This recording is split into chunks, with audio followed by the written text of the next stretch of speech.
పూర్వం ఉగ్రసేన మహారాజుకు మాధవి అనే ఒక కూతురుండేది. ఆమె అపురూపమైన సౌందర్యవతి. అందుచేత ఆ పిల్లకు పెళ్లి చేయవలసిన సమయం దగ్గర పడుతున్న కొద్దీ రాజుకు తీరని బెంగ పట్టుకుంది. ఓ రోజు తన మంత్రి సుబుద్ధిని పిలిపించి రాజు ఇలా అంటాడు. మహామంత్రి, మా కుమార్తె వివాహ విషయం మీతో మాట్లాడాలని మిమ్మల్ని పిలిపించాను. ఇంత అందగత్తెకు తగిన వరుడు ఎక్కడ దొరుకుతాడు? కాకిముక్కుకు దొండపండు కట్టినట్లుగా మాధవిని ఒక సామాన్యునికిచ్చి ఎలా పెళ్లి చేయటం? ఇప్పటికే దేశదేశాల రాజకుమారుల పటాలు తెప్పించి చూశాను. వారిలో ఒక్కరూ మాధవి కాలిగోటికి కూడా సరిపోయేటట్టు కనపట్టం లేదు. అమ్మాయికి తగిన వరుడు దొరికే ఉపాయం ఏదైనా ఉంటే చెప్పండి అని అడుగుతాడు మహారాజు. రాజు చెప్పిందంతా విని మంత్రి ఇలా అంటాడు. మహారాజా, రాజకుమారుడే కావాలని ఉన్నది. అమ్మాయి గారికి ఈడుజోడు సరిపోయే అందగాడు ఎవరు కనిపించినా వివాహం జరిపించేద్దాం అంటాడు మహామంత్రి. అది మొదలు రాజు అందగాళ్ల కోసం దేశం నలుమూలలా వెతికిస్తాడు. అందచందాలు గల యువకులు చాలామంది కనిపిస్తారు. కాని వారిలో ఒక్కరికి కూడా మాధవికి భర్త కాదగిన అర్హతలుండవు. రాజుగారి విచారం మరింత ఎక్కువవుతుంది. ఒకనాడాయన నిద్రపోతూ ఉండగా ఒక విచిత్రమైన కల వస్తుంది.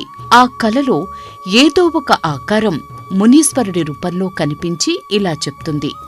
పిచ్చివాడా, నీ కుమార్తె వివాహ విషయంలో ఎందుకు అంత ఆరాటపడతావు? ఆమె కాబోయే భర్తకు ఆ బ్రహ్మరాత ప్రకారం ఇదివరకే ముడివేసి ఉంది అంటాడు ఆ ముని. ఆ మాట విని రాజు అతనితో ఇలా అంటాడు. ఆ వరుడెవరు స్వామి? అతని పేరేమిటి? అతను ఏ దేశపు రాజకుమారుడు? రాజు ఆ ఆకారాన్ని ఆత్రంగా ప్రశ్నిస్తాడు. వాడి పేరు హాంఫట్మట్ అని చెప్పి ఆ రూపం అదృశ్యమైపోతుంది. ఇక రాజు కల చెదిరిపోయి నిద్ర లేచాక కల జ్ఞాపకం ఉందిగాని మాధవికి కాబోయే వరుడు పేరు మాత్రం మర్చిపోతాడు. అది మనిషి పేరులా కూడా ఆయనకి తోచలేదు. కల వచ్చి కూడా ప్రయోజనం లేకపోయింది. మరికొన్నాళ్లు గడిచాక రాజుకు మళ్లీ ఆ ముని రూపం కలలో కనిపించి ఇలా చెప్తుంది. నీ అల్లుడు ఇదివరకే నిర్ణయమయ్యాడని నేను చెప్పాను కదా, ఇంకా ఎందుకు విచారిస్తున్నావు అని ఆగ్రహిస్తాడు ఆ ముని. అయితే ఆ మాటలు విన్న రాజు ఆ మునీశ్వరుడితో ఇలా అంటాడు.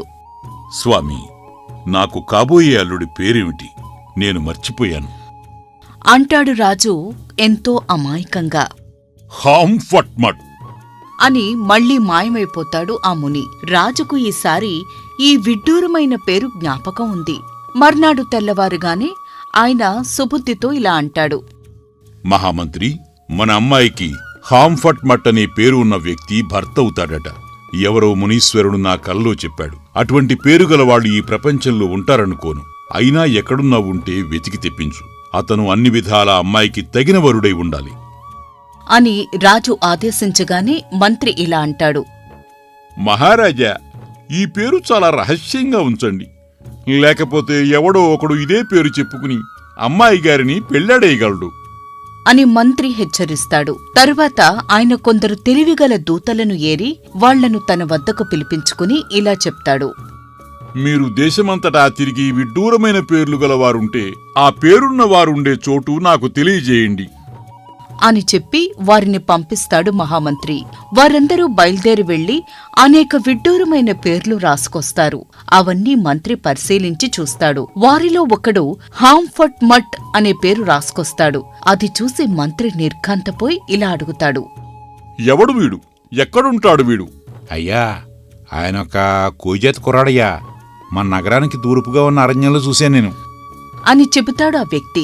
సుబుద్ధి వెంటనే రాజుగారి వద్దకు వెళ్లి ఇలా అంటాడు. మహారాజా, మీరు చెప్పిన పేరు గలవాడు ఒక చోట ఉన్నట్టు కబురొచ్చింది. నేను వెళ్లి అతని సమాచారం తెలుసుకుని వెంటబెట్టుకుని మరీ తీసుకువస్తాను. మంత్రి చెప్పిన దానికి రాజు సరేనంటాడు. 3 రోజులకల్లా మంత్రి తిరిగి వస్తాడు. ఆయన వెంట ఒక బక్కచెక్కిన కుర్రవాడుంటాడు.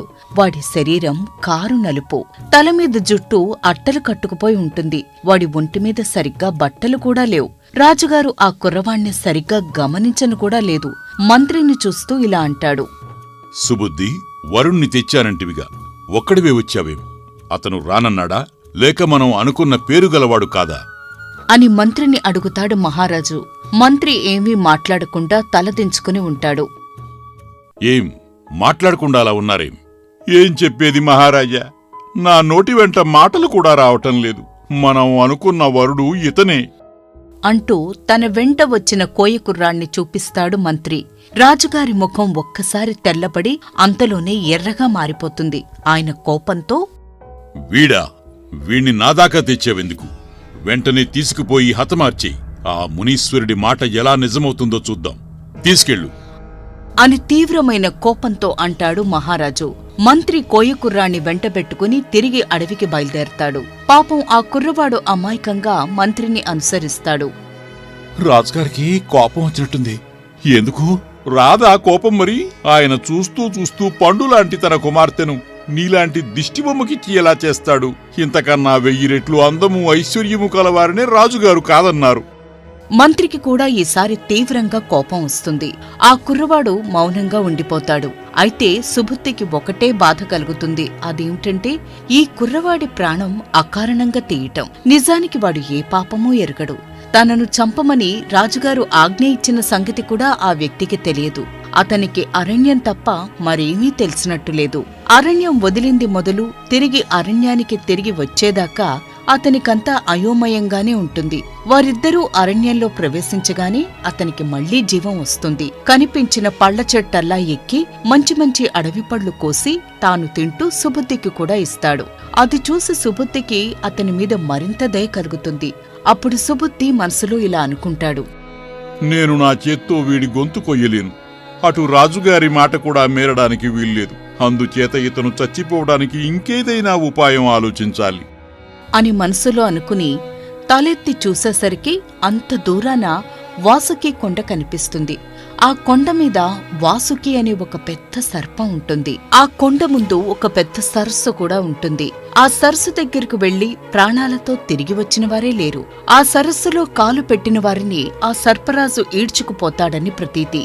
ఇక వెంటనే సుబుద్ధి ఆ కోయ కుర్రవాడితో ఇలా అంటాడు, నువ్వు నాకొక చిన్న పని చేసి పెట్టాలి. ఆ కనిపించే కొండ దగ్గరకు వెళ్ళి అక్కడ సమీపంలో ఉన్న సరస్సు నుంచి నువ్వు మోయగలిగినంత ఇసుక గులకరాళ్లు తీసుకుని నా దగ్గరకు రా. నీకు మంచి బహుమానం ఇస్తాను. అందాక నువ్వు ఇక్కడే ఉంటావు దొరా అని అమాయకంగా అడుగుతాడు ఆ కుర్రవాడు. దానికి మహామంత్రి ఇలా సమాధానం చెప్తాడు, మనం వెళ్ళామే ఆ నగరానికి రా. ఇదిగో నా ఉంగరం, దీన్ని వేలికి పెట్టుకో. ఆ నగరానికి వచ్చి ఈ ఉంగరం చూపిస్తే ఎవరైనా నిన్ను నా దగ్గరికి చేరుస్తారు. ఇందా ఈ కాసు నీ దగ్గర ఖర్చుకుగాను ఉంచు అంటూ సుబుద్ధి తన చిటికెని వేలికున్న ఉంగరం తీసి వాడి మధ్యవేలికి పెట్టి వాడి చేతికొక బంగారు కాసు కూడా ఇస్తాడు. అవి రెండూ తీసుకుని ఆ కోయకుర్రవాడి ఉత్సాహంతో వాసుకి పర్వతం వైపు బయలుదేరతాడు. అక్కడికి చేరటానికి అతనికి 3 రోజులు పడుతుంది. అయితే దారి పొడుగునా అరణ్యమే. అరణ్యంలో బ్రతకటం వాడికి ఒగ్గుపాలతో నేర్పిన విద్య.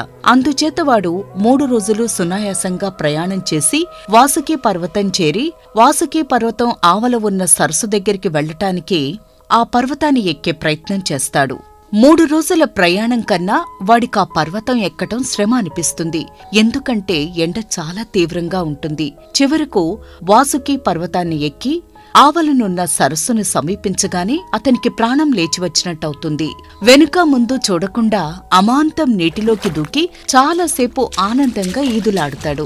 అదృష్టవశాత్తు వాసుకి అనే సర్పరాజుగాని మరొక పాముగాని వచ్చి అతన్ని మింగదు. సరస్సులో ఈదినంతసేపు ఈది అతను నీటి అడుగు నుంచి బోలెడంత ఇసుక రాళ్లు ఒడ్డుకు చేరవేసి దాన్ని తన చొక్కాలోనే మూటగట్టుకుంటాడు. అతనికి 2 విషయాలు ఆశ్చర్యం కలిగిస్తాయి. ఎల్లప్పుడూ నల్లగా ఉండే తన చేతులు పచ్చగా మారిపోతాయి. తీరా చూస్తే తన ఒళ్లంతా పచ్చగా మారిపోయి ఉంటుంది. ఇంకొక విషయం, ఆ సరస్సులో ఉండే ఇసుక రాళ్లు చాలా అద్భుతంగా ఉంటాయి. వాటిని చూస్తూ అతనిలా అనుకుంటాడు, ఇవి ఇంత అందంగా ఉన్నాయి కాబట్టే ఆ దొరగారు వీటిని తెమ్మన్నారనుకుంటాను. ఇక తాను ఆ పెద్ద మనిషి వద్దకు తిరిగి వెళ్లాలి అనుకుని అతను ఆ సరస్సు ఒడ్డున ఉన్న గుట్టల మీదకి వచ్చి కొండ ఆవలి వైపు చూస్తాడు. కొండ కిందనే ఒక నగరం కనపడుతుంది. అతను చూసింది ఒక్క నగరం కావటం చేత ఈ నగరం ఆ నగరమే అనుకుని గబగబా కొండ దిగి సాయంకాలానికల్లా నగరంలోకి ప్రవేశిస్తాడు. అక్కడ ఉన్నవారికి తన వేలికి ఉన్న ఉంగరం ఎంతమందికి చూపినా ఒక్కరు కూడా దానిని గుర్తించరు. అతనికి ఆకలి దహించుకుపోతోంది. మంత్రి ఇచ్చిన కాసుతో ఆహారం కొనుక్కు తింటాడు. తరువాత ఆ నగరం వదిలిపెట్టి రహదారిన బయలుదేరి ఇంకొక నగరం చేరుతాడు. అక్కడ కొన్ని తినుబండారాలు కొనుక్కుని అతని దగ్గర ఉన్న ఉంగరాన్ని చాలా మందికి చూపిస్తాడు. ఎవ్వరూ గుర్తుపట్టరు. అతనికి మళ్లీ ఆకలనిపిస్తుంది. కాని చేతిలో డబ్బుండదు. ఈ గులకరాయిస్తే ఎవరన్నా డబ్బిస్తారేమో. గొప్పవాళ్ళు విలువల్లేని వస్తువులు కోరరు. ఈ గులకరాళ్లకు ఎంతో కొంత ధర ఉండొచ్చు. అందుకే ఆ పెద్ద మనిషి వీటిని తెమ్మన్నాడు. ఓ చిన్న రాయి అమ్మితే అంతలో ఆయన గారికి ఏం నష్టం వస్తుందిలే అనుకుని తన మూటలో నుంచి ఒక చిన్న రంగురాయి తీసి ఒక దుకాణానికి వెళ్లి దుకాణదారుడితో ఇలా అంటాడు. అయ్యా, దీనికి ఎంత ధరిస్తారు? దుకాణదారుడు ఆ రాతికేసి చూసి తర్వాత ఆ యువకుణ్ణి యగాదిగా చూస్తాడు. తర్వాత తనలో తాను ఇలా అనుకుంటాడు. ఈ కుర్రవాడు చూడటానికి పేదవాడిలా ఉన్నాడు కాని అతని వాలకం చూస్తే బతికి చెడిన రాజకుమారులాగా తోస్తుంది. లేకపోతే ఇంత విలువైన రత్నం ఇతని దగ్గరికి ఎందుకు వస్తుంది అని మనసులో అనుకుని ఆ కుర్రాడితో ఇలా అంటాడు. 300 కాసులిస్తాను, ఆ పైన నా వల్ల కాదు అంటాడు ఆ దుకాణం యజమాని. యువకుడు తన చెవులను తానే నమ్మలేకపోతాడు. 300 కాసులా అంటాడా యువకుడు. దానికి బేరం ఎక్కడ చెడిపోతుందోనని దుకాణదారుడికి భయం వేసి వెంటనే ఇలా అంటాడు. పోనీ ఇంకొక 100 ఇస్తాను, ఈ రాయి అంతకన్నా విలువ చేయదు. తనను వేళాకోళం చేస్తున్నాడని ఆ యువకుడికి రూఢి అయిపోతుంది. వెంటనే ఆ దుకాణదారుడితో ఇలా అంటాడు. నాతో ఏడాకోవడం దేనికిలే, నిజంగా ఏమిస్తావు చెప్పేయి. అబ్బో, నీతో చాలా పేచీయేనే. 500 కాసులు తీసుకో, ఇంకా బేరమాడకు నాతో అంటూ దుకాణదారుడు సంచి విప్పి 500 బంగారు కాసులు తీసి యువకుడికి ఇస్తాడు. తన దగ్గర ఉన్న రాళ్లను అమ్మితే ఈ లెక్కన వేలకు వేలు కాసులొస్తాయని ఆ యువకుడు రూఢీ చేసుకుంటాడు. అప్పుడు తనలో తాను అతనిలా అనుకుంటాడు. ఆ పెద్ద మనిషి కోసం ఎదుగుతూ ఎన్ని ఊళ్ళని తిరుగుతాను. ఇంత కష్టపడి తిరిగి ఇదంతా ఆయనకి ఇవ్వడం తప్ప నాకేం ఒరుగుతుంది. కొద్ది రాళ్లమ్మితే ఈ నగరంలోనే ఇల్లు కట్టుకుని స్థిరపడిపోవచ్చు అని మనసులో అనుకుంటాడు. ఆ రోజే బజార్లన్నీ తిరిగి తనకు మంచి దుస్తులు కొనుక్కుంటాడు. క్రమంగా ఒక పెద్ద భవనం కట్టించుకుని రత్నాలరాజు అనే పేరుతో ఆ నగరంలో సుఖంగా జీవిస్తాడు. రత్నాలరాజు అందచందాలను గురించి, సంపదను గురించి ఆ నోట ఈ నోటా చెప్పుకోగా ఆ వార్తలు ఉగ్రసేన మహారాజుకు కూడా చేరుతాయి. ఒకనాడు ఆయన సుబుద్ధితో ఇలా అంటాడు. మహామంత్రి, ఇక్కడకు 12 ఆమడల దూరంలో రత్నాలరాజు అనేవాడున్నాడంట. అతనికి వివాహమైందో లేదో, అతను అమ్మాయిని చేసుకునేందుకు పనికి వస్తాడో రాడో చూసి వస్తారా అని అనగానే సుబుద్ధి తగిన పరివారంతో బయలుదేరి రత్నాలరాజు దర్శనం చేసుకుంటాడు. చాలా కాలం గడవడం వల్ల, ఆ కుర్రవాడిలో మార్పులు రావడం వల్ల ఆ ఇద్దరూ ఒకరినొకరు పోల్చుకోరు. అప్పుడు కుర్రవాడుతో మంత్రి ఇలా అంటాడు. మా మహారాజు గారికి మహాద్భుత సౌందర్యవతి అయిన కుమార్తె ఉంది. ఆమెకు మీరే తగిన వరుడని నాకు తోస్తోంది. వివాహం ఏర్పాటు చేయమంటారా అని సుబుద్ధి అడగగానే అందుకు రత్నాలరాజు సమ్మతిస్తాడు. సుబుద్ధి అతన్ని వెంటపెట్టుకుని తమ దేశానికి తీసుకువెళతాడు. ఇక అందంగా ఉన్న రత్నాలరాజును చూసి సంతోషించిన రాజుగారు వెంటనే మంత్రితో ఇలా అంటాడు. ఇతని జాతకం విచారించి వివాహ ముహూర్తం ఏర్పాటు చేయండి. అప్పుడు మంత్రి సుబుద్ధి రత్నాలరాజును తీసుకుని అక్కడ్నుండి వెళుతూ అతనితో ఇలా అంటాడు. అయ్యా, మీ జాతకం ఉంటే ఇప్పించండి. మీ తల్లిదండ్రులెవరు, మీ వంశం ఏమిటి, ఆ విషయాలు తెలుసుకోవలసిన అవసరం కలిగింది అని అనగానే అందుకు వినయంగా ఆ కుర్రవాడు ఇలా అంటాడు. అయ్యా, నేను కోయివాణ్ణి. నన్నందరూ రత్నాలరాజు అంటున్నారు. కాని నా అసలు పేరు హాంఫట్మట్ అని ఆ యువకుడు చెప్పగానే మంత్రి కొయ్యపారిపోతాడు. ఆ యువకుడు తనకు జరిగిందంతా చెప్పి తన వేలికున్న ఉంగరం ఆనవాలు చూపిన తరువాత సుబుద్ధికి నమ్మకం కుదురుతుంది. ఆయన వెంటనే మహారాజుగారి వద్దకు వెళ్లి ఇలా అంటాడు. మహారాజా, కొంప మునిగింది. ఈ రత్నాలరాజే ఆనాడు నేను మీ వద్దకు తీసుకువచ్చిన కోయవాడు. ఇప్పుడేం చేద్దాం అంటూ అతడి కథ యావత్తూ చెబుతాడు సుబుద్ధి. రాజు అంతా విని ఇలా అంటాడు. ఆ మునీశ్వరుడు సామాన్యుడు కాడు. ఆయన వేసిన ముడి విప్పటం నీతరమా నాతరమా? ముహూర్తం పెట్టించి అనుకున్న ప్రకారం వివాహం జరిపిద్దాం అని మహారాజు అనగానే ఆ ప్రకారమే రత్నాలరాజుకు మాధవిని ఇచ్చి వివాహం చేస్తారు. ఈ వివాహం చూసి హర్షించని వారు లేరు. మొత్తం మీద రాజుగారు గట్టివాడు, తన కూతురికి తగిన వరుణ్ణి 3 లోకాలు వెతికి మరీ తెచ్చాడు అని అనుకుంటారు ఆ రాజ్య ప్రజలంతా. ఈ కథ మీకు నచ్చితే లైక్ చేయండి, షేర్ చేయండి. మరిన్ని కొత్త కథల కోసం మా న్యూ స్టోరీస్ బుక్ తెలుగు ఛానల్ని సబ్స్క్రైబ్ చేయండి.